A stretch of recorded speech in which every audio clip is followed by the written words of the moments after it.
1 year ago, I attended William Brown's in-person mastermind in Dubai. And on the very first day, in the very first segment, Will asked everyone what they would like to cover. And some people said that they wanted to learn how to grow their YouTube channel. Others wanted to optimize their paid ads. And some people wanted to know how they could charge higher ticket. Which, don't get me wrong, are all solid pointers. But then it was my turn. And I said, I want to learn how to scale with purpose.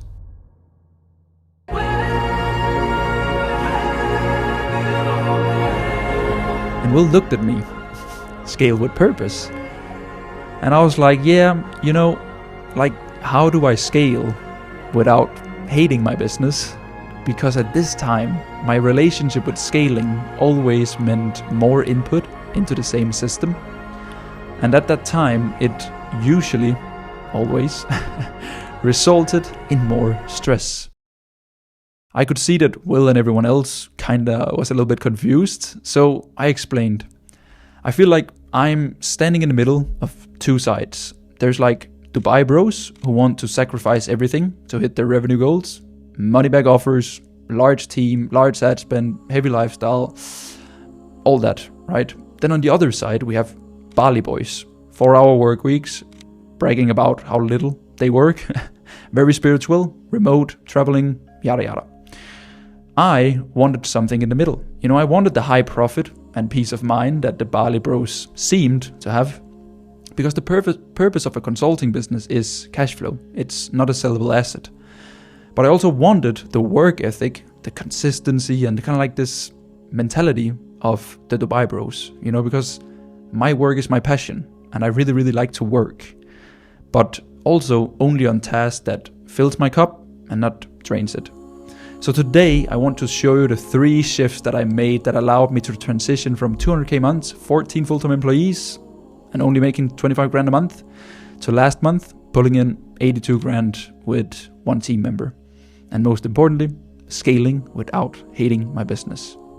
So, the first thing actually allows me to help more people without having 10 different products. Because in my first coaching business, I had one offer. It was a beginner's program, how to start and scale your own marketing agency, so you can make 5 grand a month within the next 180 days. Very simple, 7.5 grand for 6 months.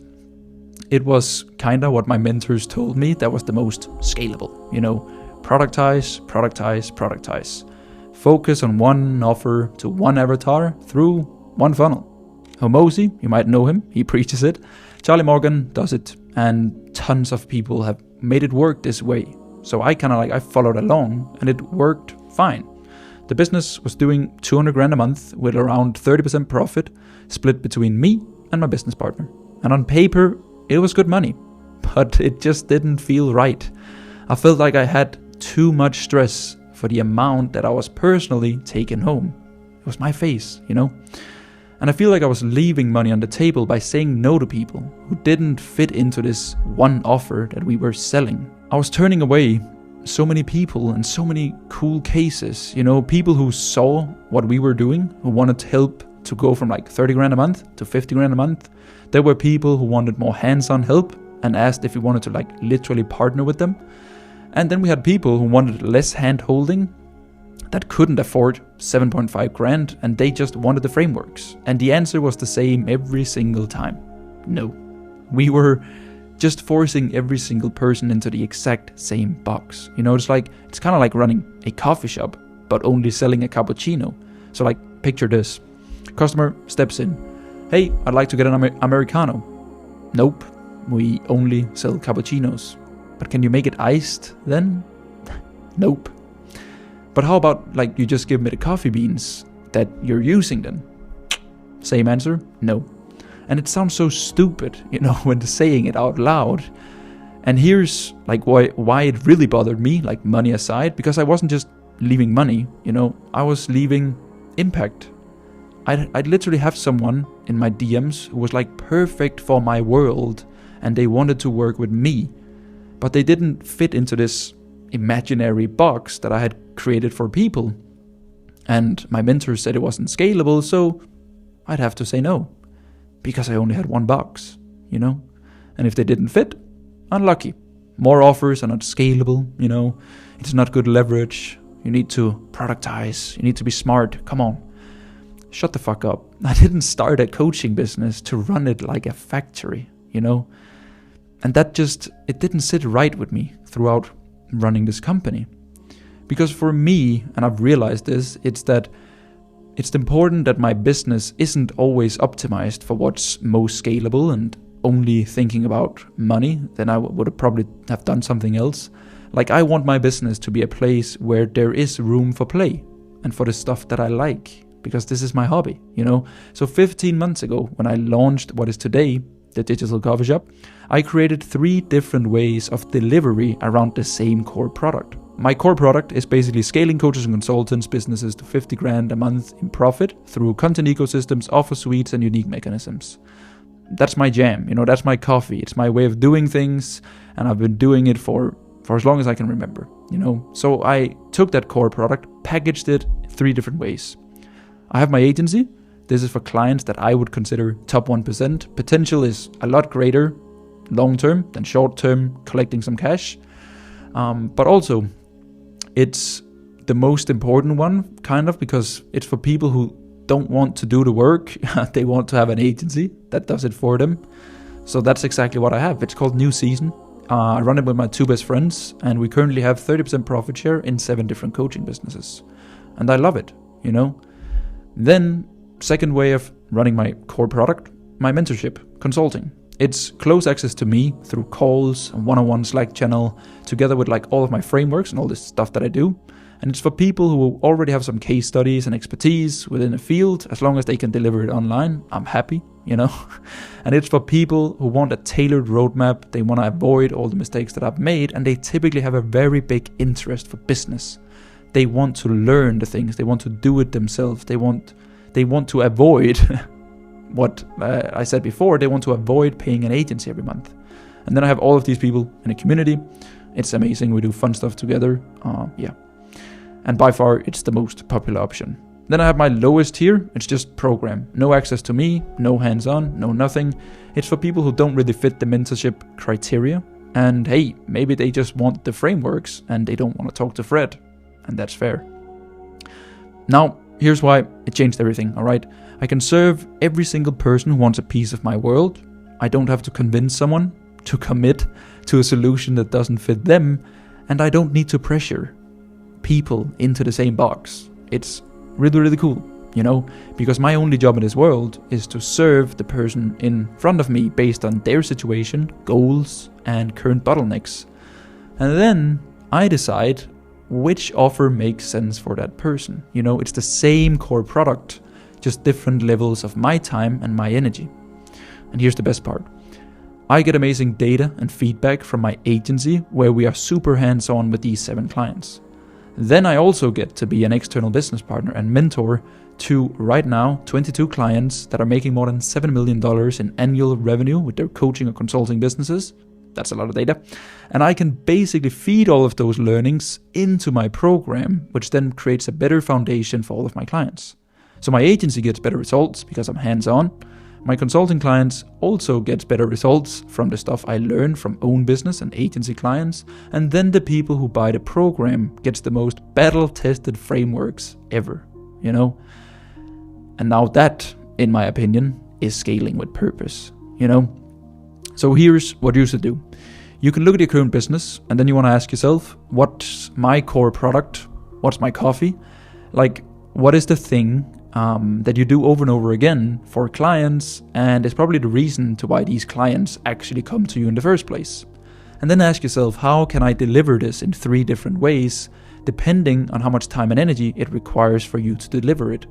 I have premium, which might done for you, high ticket, mentorship, medium ticket can be group, and then low ticket can be course or individual modules. And then you want to price them based on time and energy, all right? And then anchor the price towards the offer you want to sell the most. Second point, and this is going to sound weird because we are talking about scaling, so please stay until the end here because it will all make sense, all right?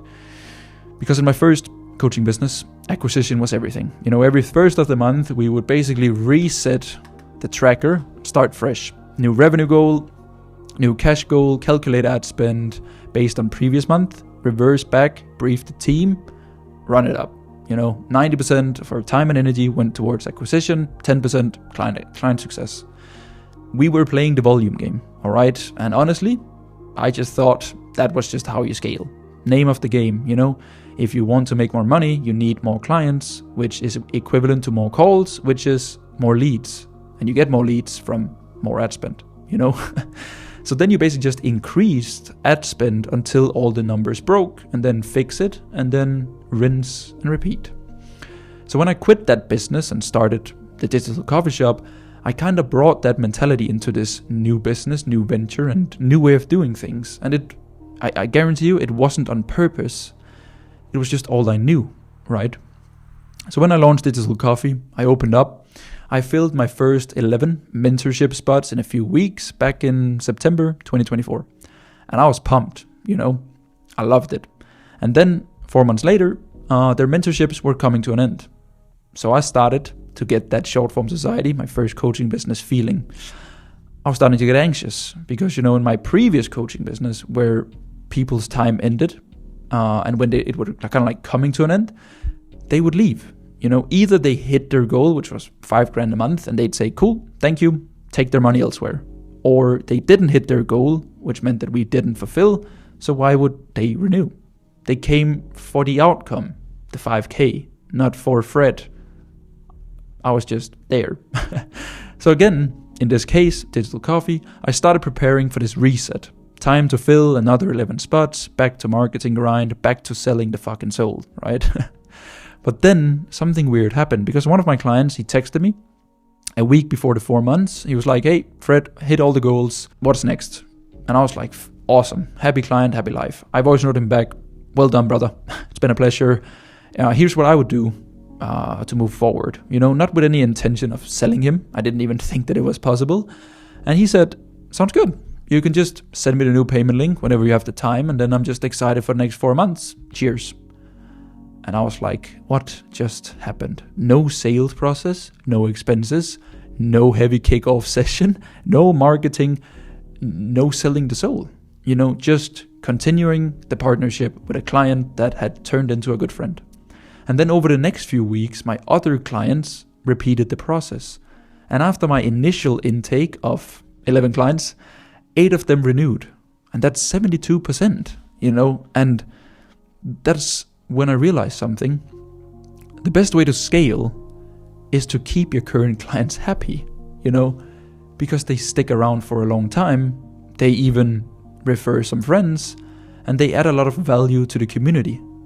So after realizing this, I just flipped my priorities completely. I went from standing in the street all day with a big ass sign screaming about my coffee shop and why people should come try it, to now just being inside the coffee shop and serving my clients all day long.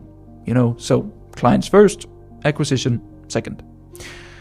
And now the philosophy is pretty simple. I tried my best every single day to give my clients 10 times more value than my followers.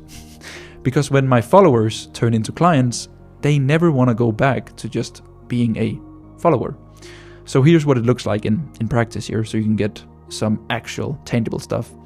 I spend around 30 hours a week on current clients, one-on-one calls, around 20 hours, then creating assets, answering text messages throughout the day, and then group calls.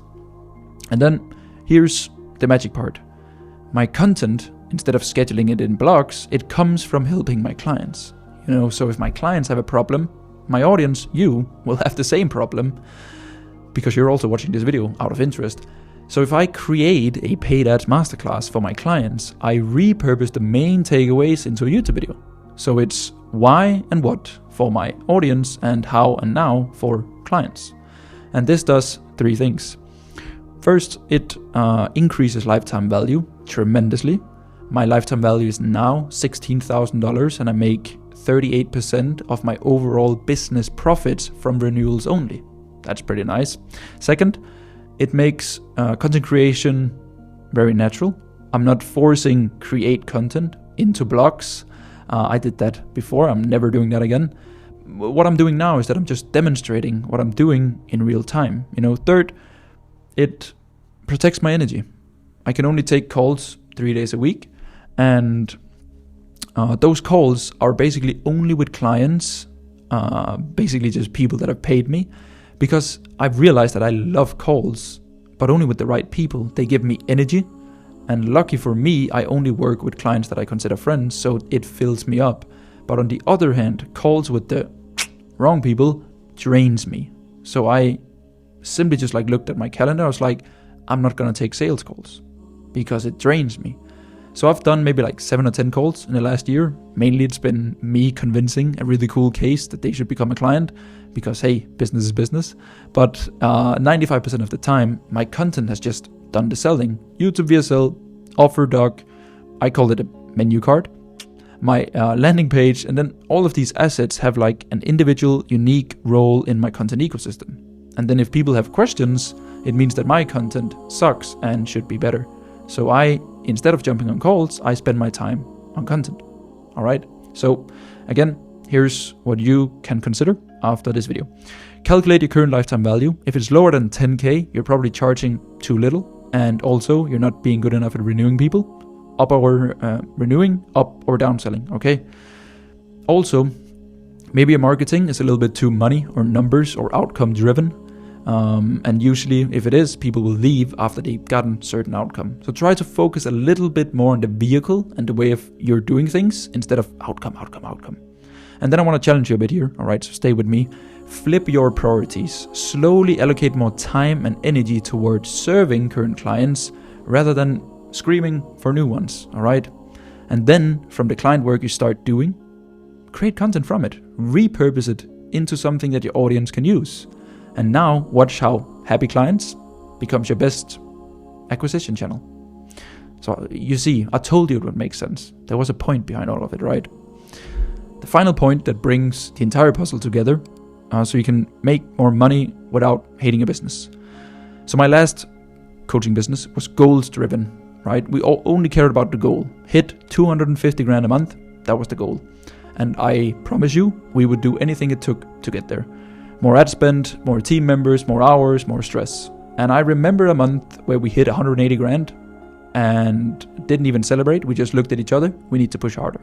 So what we did for next month, we just increased ad spend by 10K and then hired another closer, right? Because at this point, it was just volume, numbers, and whatever it takes. Didn't care as long as we just hit our goal. Unfortunately, we fell short. We only hit $217,000 a month. Even though we fell short, close to the goal, yada yada, I felt miserable.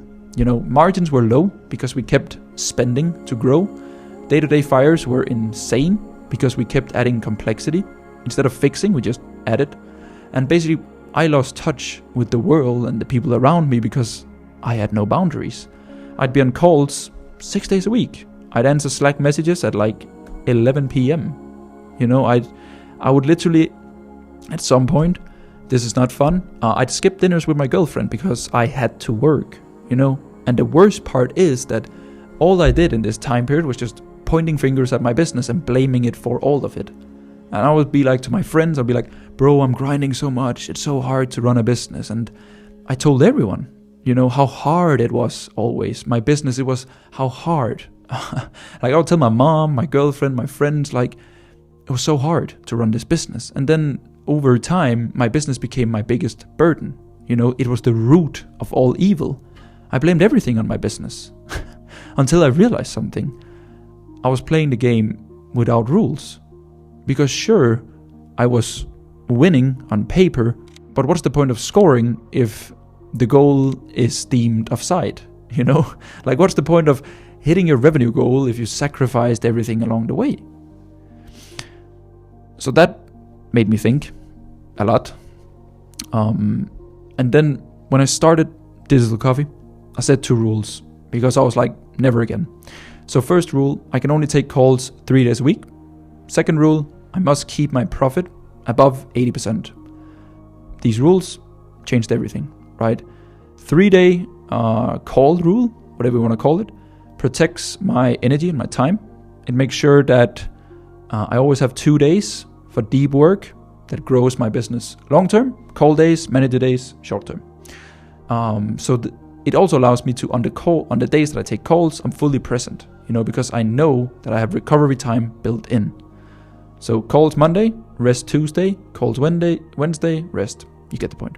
And then the 80% profit rule makes me conscious about every decision. Should I hire someone? Well, only if I can maintain 80% profit. Should I turn up ads, turn up content cost? Only if I can maintain 80% profit. And it forces me to be creative instead of just fucking throwing money at the problem, like we did in the last one. And then here's what's really crazy. These rules actually help me scale faster because they force me to make better decisions. Like, I can't just hire my way out of problems like I used to. Like, I have to build systems. It forces me to be smarter. I can't just spend more money on ads. I have to create better content. So I'm making this video instead of making new ads, right? So rules are, in my opinion, kind of like good habits. You add one, it becomes natural, and then you add one more, and then you repeat. So I accepted that I would rather get to my business goals in 5 years, the right way, instead of getting there in 2 years, the brutal way. Because I did the brutal way once, and I'm never doing that again. And now I can confidently say that here in December, first week, last month, November, I did $82,000 in profit. But that's not what I'm the most proud of. Old Fred would be proud of that. I am. But I'm proud of the fact that I played the game the way that the game is supposed to be played. Alright? I'm proud of myself for following the rules. And now it feels so much better hitting my goals. So here's what you should do. Set 2 goals for your business right now. Not goals. You have enough goals. I know that already by just looking at you. Rules, okay? Rules that protects your time, your energy, your profit, your relationship, your life, whatever is most important to you. Here are some examples from my clients.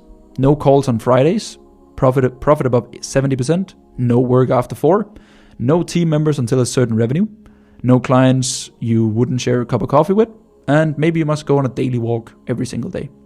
Then pick 2, your own, write them down, and these rules now will guide every decision you make. They will allow you to scale with purpose. Because you're not just chasing revenue, you're building a business that serves your life and not the other way around. So every time you're on track for the goal, you measure with the rules. It's really good.